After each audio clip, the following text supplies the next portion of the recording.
오늘 말씀은 저희가 월요일 날 읽었던 말씀입니다. 그죠? 7장 내용입니다. 월요일 날 저도 이제 7장 내용을 읽는데 이 부분이 마음에 팍 와닿았습니다. 와닿았다기보다는 채했습니다. 이 마음에서 떠나지 않는 말씀이었습니다. 그래서 한 주간 동안 이 말씀을 계속 묵상하게 됐어요. 제가 왜 한 주간 동안 오늘 말씀을 묵상했을까요? 거짓 선지자라는 말 때문에 제 마음에 탁 걸린 것 같아요.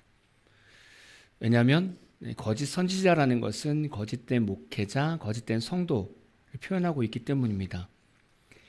마태복음 7장 15절 볼까요? 거짓 선지자들을 삼가하라. 양의 옷을 입고 너에게 나아오나 속에는 노략질하는 일이라. 거짓 선지자라는 것은 참 선지자를 흉내내는 자들입니다.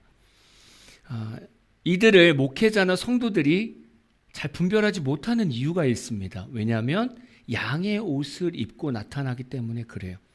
겉으로는 선한 성도 같고요. 겉으로는 선한 목회자의 모습을 가지고 있기 때문에 누구도 분별할 수 없다는 겁니다. 지난주 화요일날 수요일날 제주도에서 큰 회의가 있었습니다. 감리교회는 지방회라는 것이 있고 연회라는 것이 있습니다. 그래서 제주도는 제주도 전체에 있는 감리교회가 제주지방회입니다. 그리고 삼남연회라는 것은 경상도 전체, 그 다음에 제주도, 필리핀까지 이렇게 해서 한 연회입니다. 그 전체 교회 목회를 하고 있는 목사님들이 지난주 화요일날 수요일날 제주도에 오셔서 회의를 했어요. 거기에 이제 장로님들도 대표로 해서 오셨죠. 그러니까 수백 명이 오신 겁니다. 거기에는 이제 제가 아는 지인 목사님들도 오셨어요. 저랑 같이 사역했던 목사님들도 담임 목회자가 돼서 오셔서 같이 얘기도 했습니다. 제 동기들도 있고, 그래서 이제 이런저런 얘기를 하는데 그 각 지역마다 좀 목회자분들의 좀 안 좋은 모습들을 듣게 된 거예요. 제가 같이 사역했던 어떤 목사님은 담임자로 갔는데 그게 목사님이 교회 재정을 모아가지고 8천만 원을 가지고 은퇴를 하셨대요. 또 저랑 또 다른 데서 부목사님을 생활 같이 했던 목사님도 또 다른 교회 담임을 갔는데 거기도 또 목사님이 6천만 원을 모아가지고 또 가셨다는 거예요. 막 성도들이 막 일어나는 거죠. 어떻게 그럴 수 있냐고. 그래서 제가 아는 목사님은 성도님들한테 뭐 은퇴하면 은퇴금도 줘야 되고 위로금도 드려야 되니 그냥 그걸로 드렸다고 생각하고 우리 그냥 잊읍시다. 그렇게 성도들을 잠잠히 또 이렇게 가라앉히고 진짜 얼마 없는 예산으로 1년을 살았다는 거예요. 또 어떤 얘기를 들어보면 목사님이 은퇴하기 전에 자식 목사한테 개척을 시켜줬대요. 성도들이 좀 이제 생겼겠죠. 근데 그러다가 그냥 자기는 유학 간다고 해외로 싹 가면서 성도들한테 통보하고 그냥 지방에서도 그냥 통보해놓고 그냥 도망간 거죠. 저희 아버지가 와서 알아서 수습하실 거예요 이러고 간 거예요. 근데 그 아버지가 이제 은퇴를 하셔서 담임을 할 수가 없는 거예요. 근데 지방에 보고하지 않고 아버지는 지금 해외에서 선교를 하고 있다고 나가 있는데 거기서 영상으로 예배를 2년 동안 드렸던 거예요. 자격 없는 은퇴 목사가 2년 동안 교회를 꾸려가고 있었던 거예요. 성도들이 참다가 너무 힘들어서 지방의 감리사님한테 보고를 드린 거예요. 저희 너무 힘들다. 그렇게 성도들이 마음의 상처를 받은 거죠. 그래서 목회자가 없는 상태에서 교회가 운영이 되고 있었는데 제 동기한테 야 주일날 한 번만 설교해주고 와라. 감리사님이 그렇게 부탁하신 거예요. 그래서 제 동기가 먼저 거기서 예배를 드리고 자기네 교회로 간 거예요. 근데 거기 교회에서 이 목사님을 우리 교회로 좀 보내달라고. 그래서 제 동기가 갔어요. 자기네 교회는 성도가 거의 없었기 때문에. 갔는데 또 거기 은퇴한 목사님이 또 상가 권리금을 달라고 또 막 이런 얘기를 해가지고 또 동기가 너무 속상한 거예요. 왜 교회를 왜 이렇게 사고 파는지 모르겠다고. 이런 얘기도 들었죠.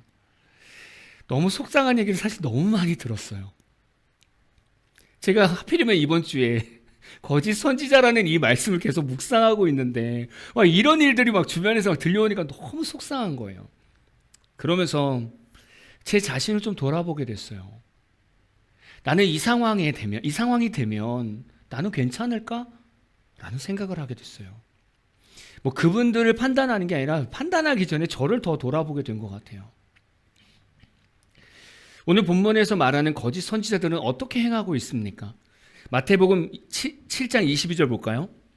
그날에 많은 사람이 나더러 이르되 주여 주여 우리가 주의 이름으로 선지자 노릇하며 주의 이름으로 귀신을 쫓아내며 주의 이름으로 많은 권능을 행하지 아니하였나이까 하리니. 거짓 선지자들이 어떤 일을 했습니까? 선지자 노릇을 했습니다. 막 예언을 했다는 거예요. 앞날을 알려줬다는 거예요. 여러분 생각해 보세요. 어떤 목회자나 성도가 기도를 많이 하는데 앞날을 보는 거예요. 예언을 하는 거예요. 그럼 여러분 그 사람한테 안 찾아가겠습니까? 삶이 답답하고 힘든데 이거 어떻게 풀어가야 될지 늘 궁금한데 앞날을 너무 잘 맞히는 거예요. 안 가고 싶습니까? 찾아가고 싶죠. 기도받고 싶죠. 또 어떤 거짓 선지자는 주의 이름으로 귀신을 쫓아낸대요. 귀신이 들면 인생이 되게 어두워집니다. 근데 능력이 있어서 귀신을 쫓아내는 거죠. 그럼 새로운 인생을 살게 되는 거거든요.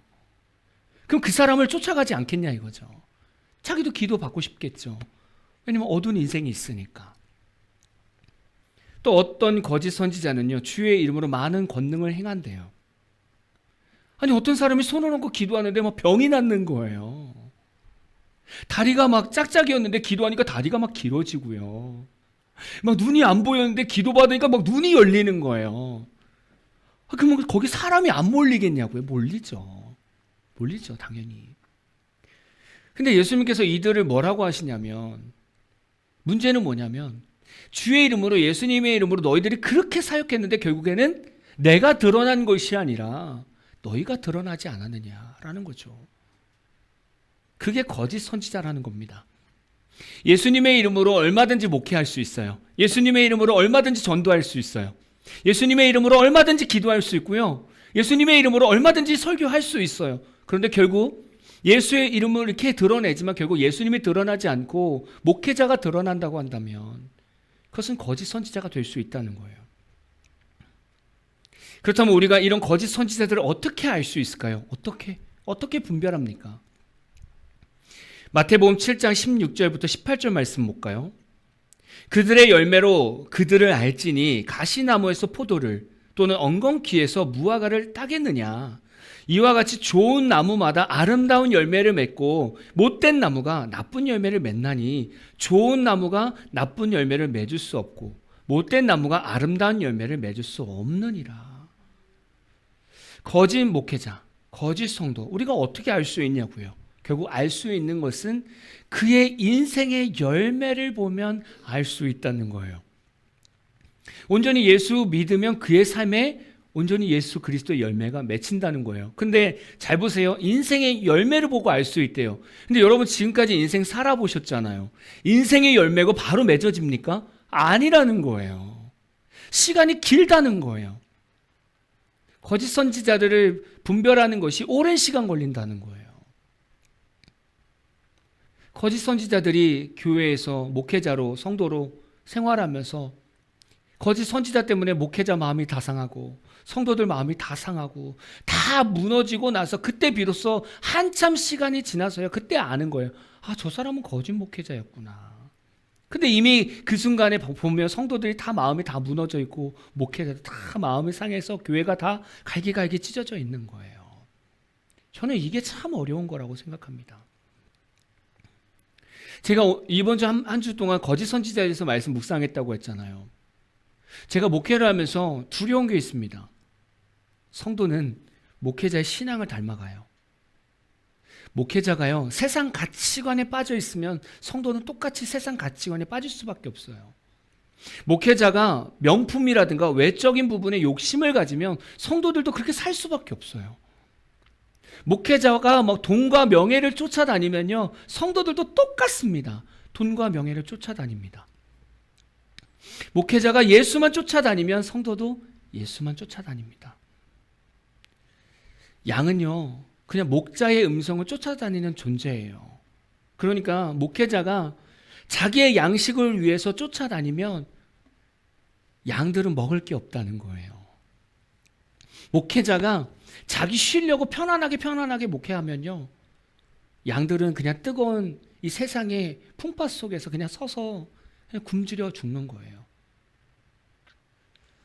그래서 저도 그 무게가 있습니다. 목회를 하면서 짧은 목회를 하고 있지만 늘 성도님들 볼 때마다 두렵고 떨림이 있어요.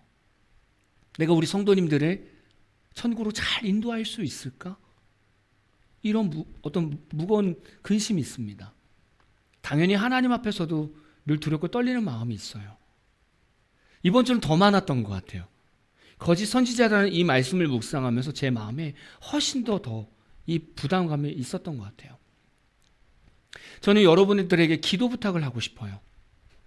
제가 거짓 선지자, 사꾼 목사가 되지 않고 예수님의 선한 청지기가 돼서 오직 예수만 알고요.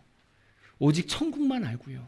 오직 성령의 감동을 따라서 정말 하나님께만 나아가는 그런 바보 목사가 되기를 기도해 줬으면 좋겠어요. 바보 목사가 되고 싶어요.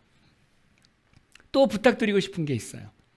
제가 막 도시에서 목회를 해보니까, 부교육자 생활 해보니까 좀 퀄리티가 있는 교회는 성도들이 목회자들한테 목사님 우리 이렇게 멋있는 교회 다니는데 멋있는 옷을 입고 다니시면 더 좋을 것 같아요. 이런 말씀들을 하세요.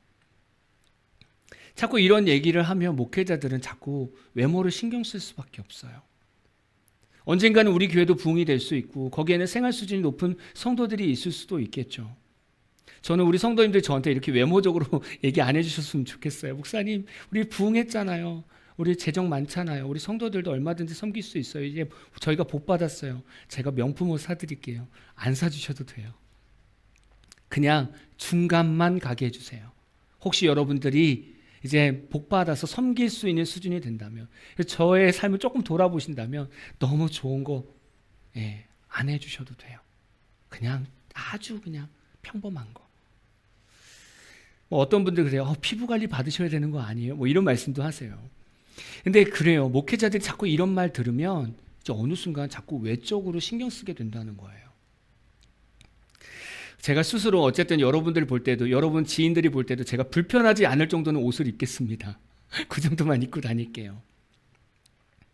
지금까지 예수 믿으면서 보니까 욕심을 다 내려놓게 되더라고요. 그래서 제가 옷에 대한 욕심이 없어요. 더더욱 액세서리니까 더더욱 관심 없고요. 세상 것에서 더 관심이 없어요. 지금도 정정 두 벌로 살아갑니다. 주일날에는 이거, 새벽에는 또 다른 거. 두 벌만 입고 살아요. 그럼 됐지 않습니까?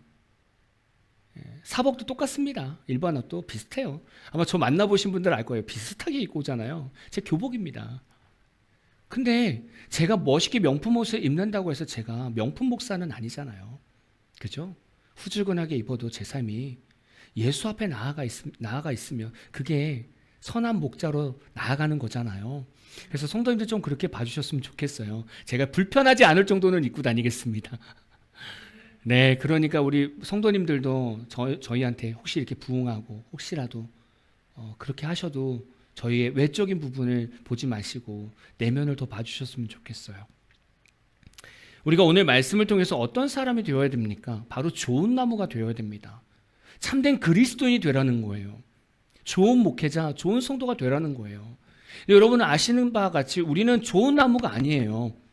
우리는 처음 태어나면 좋은 나무가 아니에요. 왜냐하면 죄 가운데 태어나기 때문에 그래요. 우리는 태어나면서부터 원죄를 가지고 태어나요. 그래서 우리는 나쁜 나무예요. 우리는 나쁜 나무예요. 근데 우리가 어떻게 좋은 나무가 됩니까? 우리가 죄 가운데 사단의 종으로 되어 있었어요. 근데 우리가 예수님을 영접하면, 예수님을 믿으면 그 사단의 나무에서 탁 끊어져요. 그 가지가 끊어져요. 그리고 예수님께 접붙임 당해요. 그래서 좋은 나무이신 예수님께 우리가 접붙임을 당해요. 그래서 좋은 나무가 되는 거예요. 그래서 우리가 예수님께 접붙이고 거기에 붙어있는 한 우리 삶에는 좋은 열매를 맺는 거죠. 이게 참 그리스도인입니다. 그렇다고 한다면 좋은 나무는 어떻게 되는 것일까? 마태복음 7장 24절에서 27절 말씀 볼게요. 우리 천천히 같이 읽어볼까요? 시작.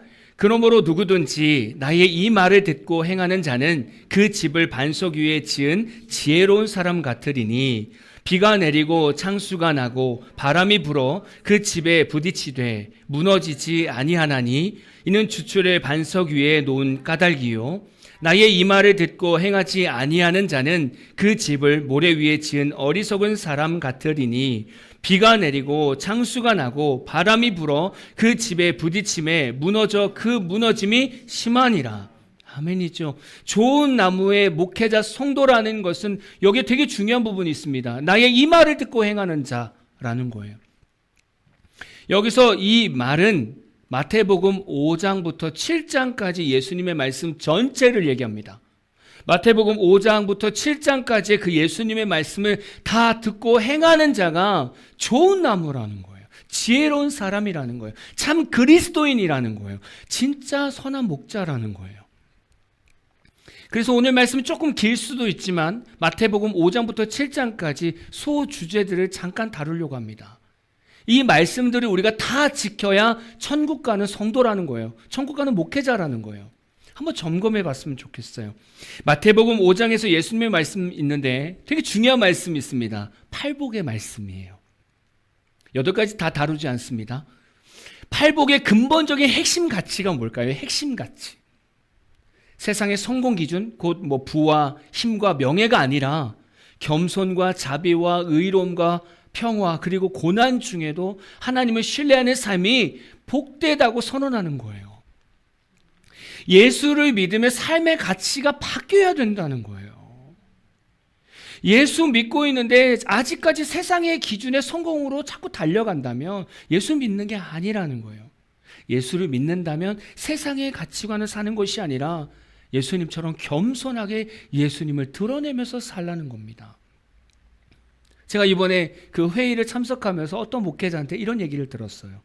우리 감리교에서 되게 유명한 교회입니다. 저기 위에 있는 유명한 교회인데 그 목사님이 자기 후배들한테 이런 얘기를 했대요. 나는 돈에 대해서는 관심이 없다. 근데 명예는 관심이 있다. 이렇게 말씀을 하시면서 그 교회 출신들 부목사들이 있지 않습니까? 그럼 그 교회는 각 지방에 좀 규모 있는 교회들 이제 담임을 청빙을 하면 어떻게든지 이 교회 목사님과 장로님들이 자기 부목사들을 그 교회로 청빙할 수 있게 막 노력한다는 거예요. 그래서 그 교회 담임이 되면 사실 독립된 교회인데 어떻게 운영하냐면 약간 지교회처럼 운영한대요. 그래서 본교회에서 미디어 팀들이 디자인을 하고 행사를 이렇게 짜면 그게 그대로 지방 교회들로 다 간대요. 똑같은 디자인과 똑같은 행사를 한대요. 그래서 지방에서 그 교회를 다니면 마치 도시에 있는 수도권에 있는 그 교회를 가는 것과 같은 느낌을 준대요. 그래서 자동적으로 부흥을 한다는 거예요. 그 부흥이 결국 수평 부흥이겠죠. 여러분 이게 맞습니까? 목회자들은 다 부르신 달란트가 있는데 이제 담임자가 됐으면 하나님 쓰시는 대로 써야 되는데 여전히 자기가 있던 그 교회의 담임 목사의 목회를 가지고 와서 거기서 자기가 쓰임 받는 게 아니라 흉내를 내고 있다는 거예요. 그리고 교회들마다 예수가 드러나야지 어떤 목회자의 목회 명성이 드러나야 됩니까? 그게 아니잖아요. 이 얘기를 듣는데 너무 속상하더라고요. 예수가 드러나야지 어떻게 그 목회자의 그 목회의 어떤 방침들이 드러납니까? 이건 거예요. 그럼 이런 삶은 팔복과 멀다는 거예요. 이런 거는. 두 번째는요. 세상의 소금과 빛의 삶을 살아가야 됩니다. 너무 잘 알죠. 우리가 세상에 나가면 예수 믿는 사람들이 세상에 나가면 우리의 모습을 통해서 우리의 착한 행실을 통해서 세상 사람들이 하나님을 볼 수 있어야 됩니다. 그렇죠? 제가 회의에 참석했는데 거기 회의에는 수백 명의 목회자와 수십 명의 장로들이 있습니다. 어떤 장로님이 어떤 의견을 내려고 나와서 이제 마이크를 잡는데 그 나오는 자세도 껄렁하고요. 말하는 투도 되게 껄렁합니다. 앞에서 회의를 진행하는 분이 우리는 감독님이라고 해요. 경상도, 제주도, 필리핀까지 수백 교회를 통솔하는 그 목회자한테 의견을 내는데 껄렁하게 걸어 나오고 껄렁하게 말을 하는데 그게 장로예요. 너무 속상한 거예요. 그 모습 속에서 예수를 믿는 모습을 저는 찾아볼 수가 없었어요. 근데 목회자한테도 그렇게 말을 하는데 세상에 나가서 일반인들을 만약에 이분이 만난다고 한다면 어떻게 대할까라는 생각을 하는 거예요. 정말 예수님의 모습으로 세상 사람들 대할까? 예수 믿는 사람들, 목회자가 이렇게 잔뜩 있는 이곳에서도 저렇게 걷고 저렇게 말하는데 예수 믿지 않는 사람한테 과연 착한 행실을 보일까라는 생각을 하게 돼요. 여러분, 우리 교회에서나 어디서나 정말 우리가 예수 믿는다면 착한 행실이 드러나야 돼요. 그게 천국 가는 성도입니다. 세 번째는 살인과 간음에 대한 말씀을 하셨어요. 살인과 간음은 구약 시대는 내가 직접적으로 육체적으로 행할 때 살인이고 간음이라고 얘기했어요. 근데 예수님은 뭐라고 말씀하시냐면 그게 아니라는 거예요. 마음에 미움만 있어도 아니면 형제들을 욕만 해도요. 그게 살인이라는 거예요. 또 음욕을 품고 여자를 바라보는 것도 간음이라는 거예요. 구약 시대의 기준보다 훨씬 더 기준이 강화됐어요. 이 얘기는 이거예요.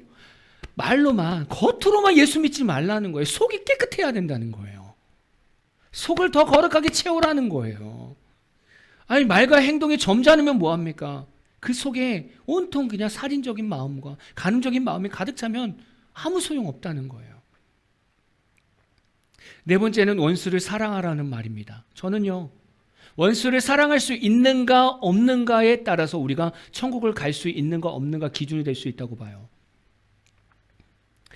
예수님께서 십자가에 못 박혀 죽으실 때 모든 사람들이 다 예수님의 원수가 되어버렸어요.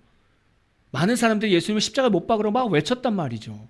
근데 외치는 사람들 안에는 예수님의 은혜를 받은 사람들이 있잖아요. 오병이의 떡을 먹은 사람도 있을 거란 말이에요.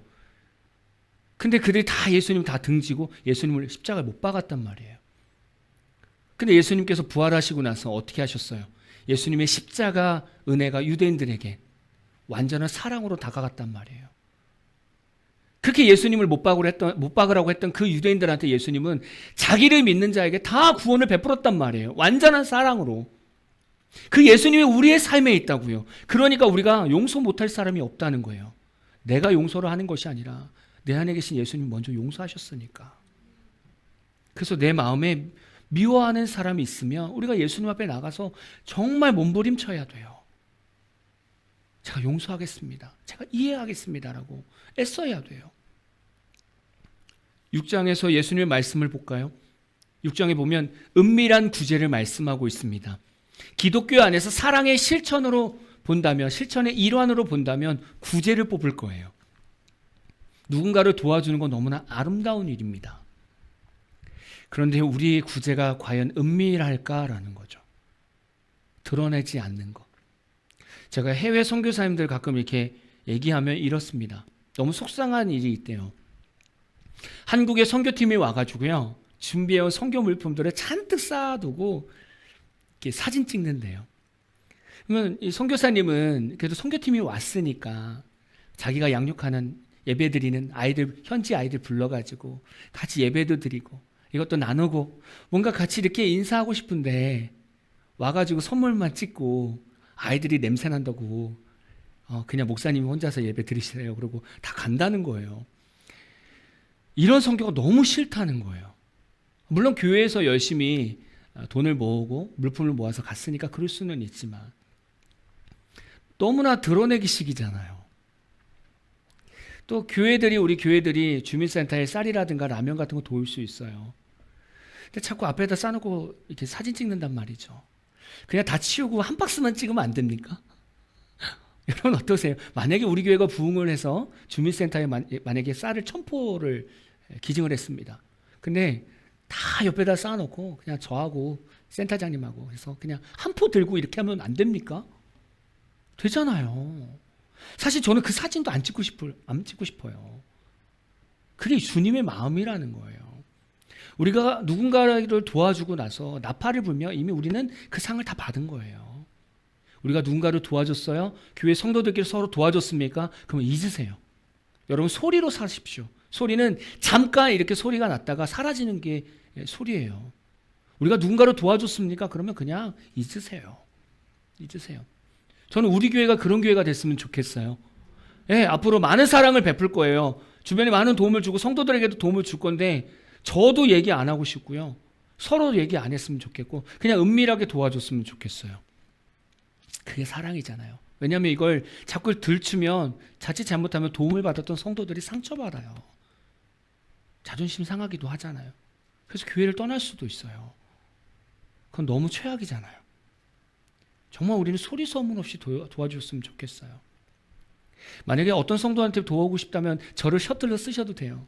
저한테 갖다 줘서 어떤 집사람한테 이거 갖다 드리고 싶어요. 그럼 제가 퀵배달로 가서 제 차로 가서 그분의 집에 문고리에 걸어놓고 올 테니까 저한테만 얘기해 주세요.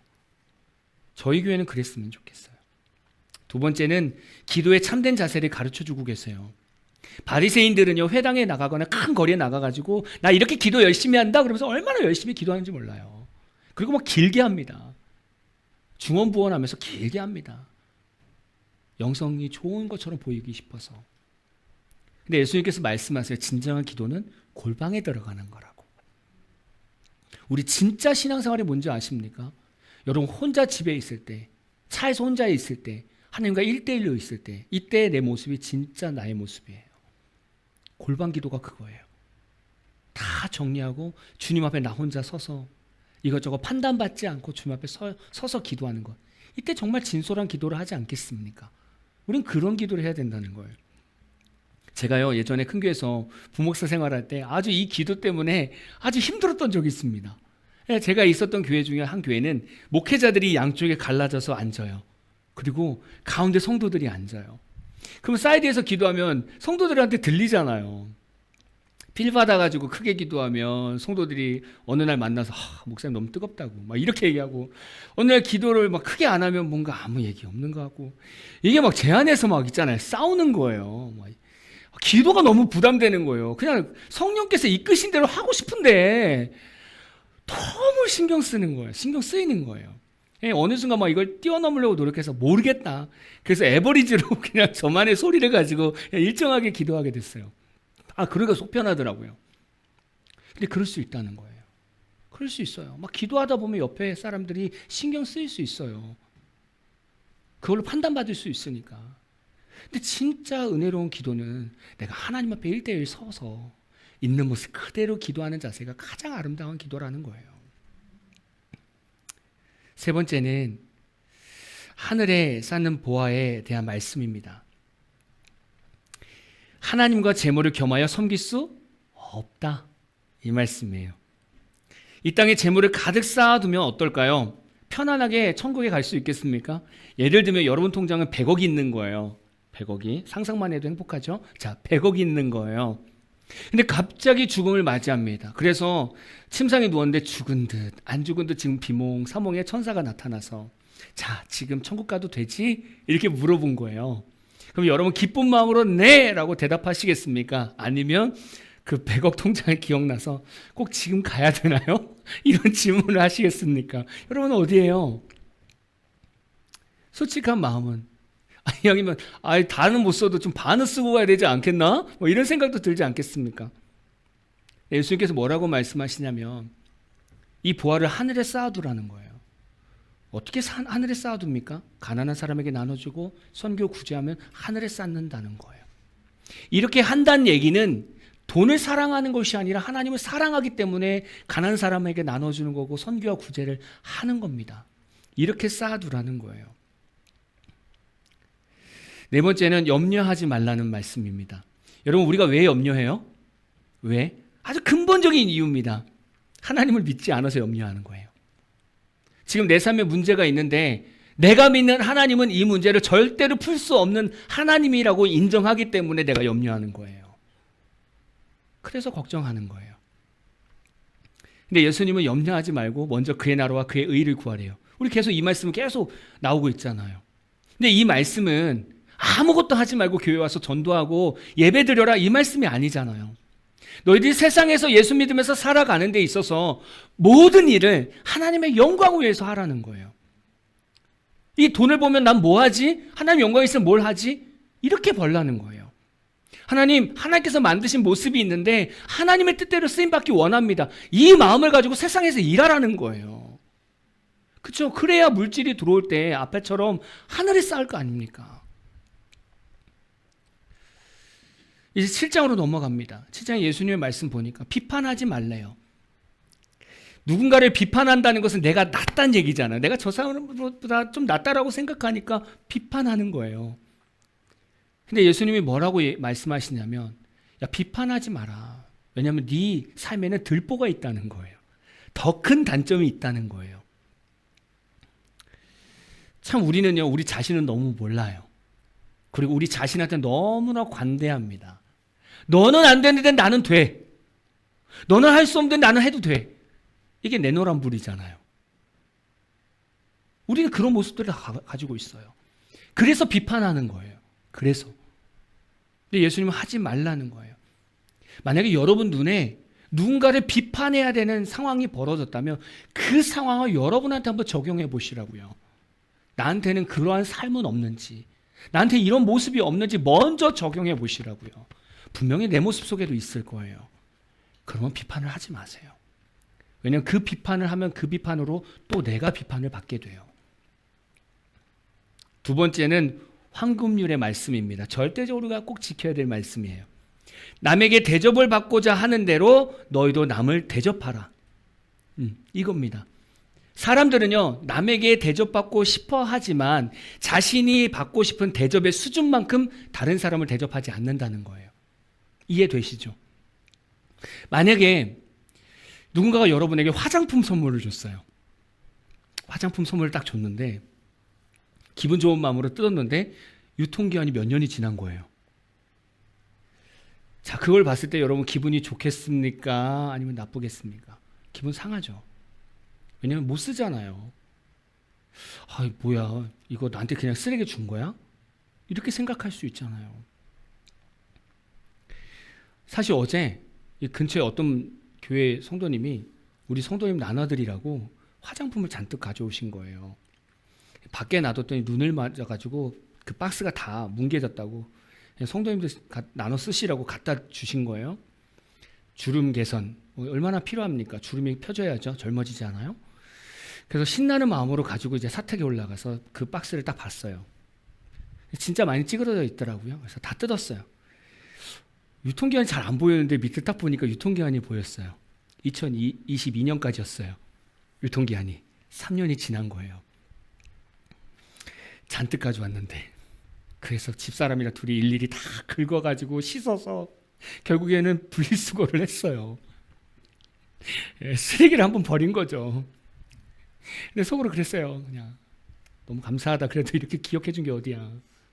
뭐 그분은 쓰실 수 있죠. 그분은 쓸 수는 있겠죠. 근데 저는 목회자로서 여러분들에게 드릴 수가 없는 거예요. 아니 만약에 줬다가 여러분 썼는데 막 다 피부가 불긋불긋해가지고 다음 주에 오면 제가 책임져야 되지 않겠습니까? 다 피부과에 보내야 되잖아요. 그러니까 제가 마음이 너무 무거운 거예요. 그래서 다 너무 좋았다가 그냥 마음 상해가지고 다 긁으면서 다 설거지해가지고 그냥 다 치워서 어제 병 버렸는데, 여러분 누군가에게 이렇게 대접을 받고 싶다면 먼저 여러분이 받고 싶은 수준으로 대접하는 거예요. 여러분이 받았을 때 싫다 그러면 그런 거 안 줘야 되는 거예요. 여러분 받았을 때 나는 이거 너무 좋아, 그거를 선물해야 되는 거예요. 또 부탁드립니다. 우리 교회가 누군가에게 어딘가에게 우리가 섬긴다면 쓰레기거리를 주지 말고 버릴거리를 주지 말고 정말 우리 교회의 성도님들이 써도 아깝고 나누기 싫은 그거를 사서 드렸으면 좋겠어요. 저는 그런 교회가 됐으면 좋겠어요.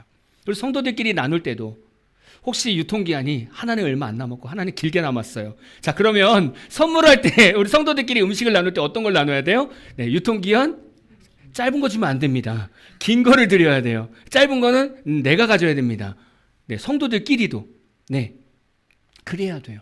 자, 옷이 있습니다. 하나는 택을 뜯지 않은 거고 하나는 택을 뜯은 겁니다. 자, 뭘 나눠야 돼요? 그렇죠. 택을 안 뜯은 걸 줘야 되지, 택을 뜯지 않은 거는 내가 갖고 뜯은 거는 주면 안 됩니다. 너무 당연한 것 같지만 막상 생활해 보면 그게 안 돼요. 근데 진짜 성도는 그렇게 한다는 거예요. 내가 대접받고 싶어? 그러면 네가 대접받고 싶은 그 수준대로 다른 사람을 먼저 대접하라는 거예요. 이게 황금률입니다. 절대적으로 지켜야 되는 말씀이에요. 세 번째입니다. 좁은 문과 넓은 문에 대한 겁니다. 생명길로 가는 것, 그러니까 영생으로 달려가는 길은 좁은 길이고요. 찾는 이가 적습니다. 예수 믿는 사람이 적다는 거예요.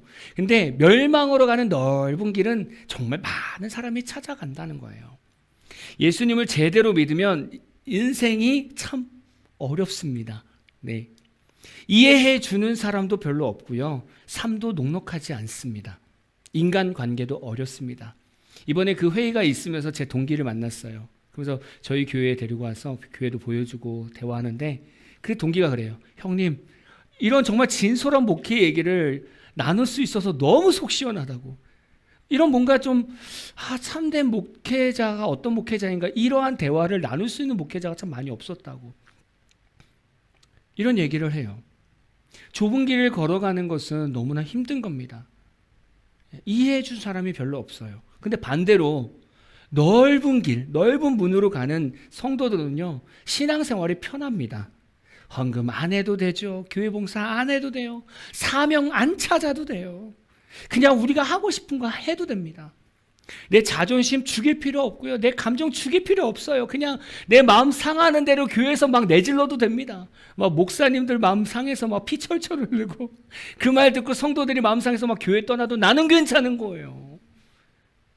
이게 넓은 길을 걷는 성도입니다. 이렇게 살면 절대 문제가 되지 않아요. 왜냐하면 세상은 이렇게 살거든요. 그래서 문제가 안 돼요.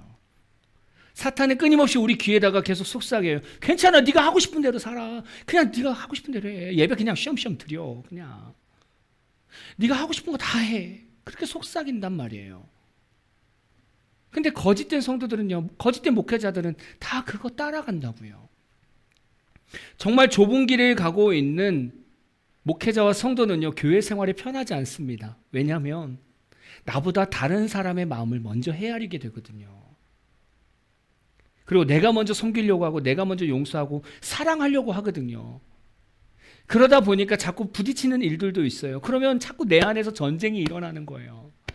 그러면서 주님의 마음을 자꾸 선택하는 겁니다. 내가 먼저 이해해야지. 근데 저는 이런 목회자와 성도가 소망이 있다고 봐요. 왜냐하면 내가 죽고 예수를 사는 거니까. 저는 우리 성도님들이 그랬으면 좋겠어요. 교회에 와서 상대방의 마음을 더 헤아려 줬으면 좋겠어요. 모두가 다. 그리고 먼저 섬기려고 하고 먼저 용서하고 이해했으면 좋겠어요. 그게 하나님께서 원하시는 교회가 아니겠습니까? 이렇게 5장부터 7장까지 이 말씀을 가지고 지켜 행하는 자가 천국 가는 거래요. 여러분, 그렇다고 해서 마태복음 5장부터 7장까지만 말씀을 들으라는 거 아닙니다. 거기까지만 읽으라는 게 아닙니다. 성경 전체를 읽으면 결국 마태복음 5장부터 7장까지 이 내용들이 다 고루 다 들어가 있어요. 근데 이 말씀을 기초로 살아가라는 겁니다. 우리 신앙생활이 왜 무너집니까? 왜 쉽게 무너집니까? 바로 이러한 근본적인 말씀이 없기 때문에, 한마디로 이런 말씀이 없으면 그냥 모래 위에 우리의 인생의 집을 짓는 것과 같아요. 그래서 조금만 어려움이 와도요, 와르르 무너져 버리는 거예요. 여러분, 제가 잠깐 이렇게 말씀을 정리해 드렸지만 이 말씀대로 우리가 산다고 생각해 보세요. 속으로 그럴 거예요. 야, 세상 살기 더 어려울 것 같은데, 이렇게 말할 수 있어요. 뭐 하려고 하면은 이 말씀이 걸리고 뭐 하려고 하면 저 말씀이 걸리고 제대로 못 살 거예요. 근데 그게 몸에 배면 결국 그 삶이 예수님과 함께 살아가는 인생이라는 거예요. 우리가 이제 할 수 있는 거 다른 거 없습니다. 우리가 오늘 말씀 통해서 우리가 해야 되는 것은 거짓 선지자가 되는 것이 아니라 정말 좋은 나무, 참 목회자, 참 성도가 되려고 노력하는 겁니다.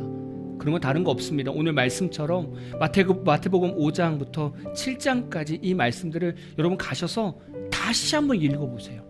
그러면서 내 삶에 한번 적용해 보세요. 나는 이 삶이 지금 있는가? 계속 싸우고 있다면 여러분은 천국으로 달려가고 있는 성도입니다. 저도 마찬가지고요. 이제 한 주 또 일평생 살아가면서 오늘 말씀을 꼭 기억하셔서 우리 모두가 천국에서 만나기를 진심으로 축복합니다.